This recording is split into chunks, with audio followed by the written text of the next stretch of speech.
You ask Tiger to solve. This deals with linear equations with one unknown. The final result is x equals -3/8. Let's solve it step by step. Simplify the expression. Group like terms. Simplify the arithmetic. Group all constants on the right side of the equation. Subtract 9 from both sides. Simplify the arithmetic.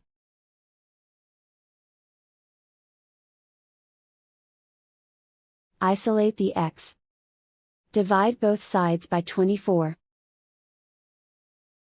Simplify the fraction.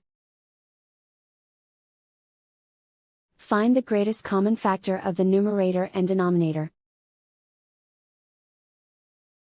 Factor out and cancel the greatest common factor. And so the final result is x equals -3/8.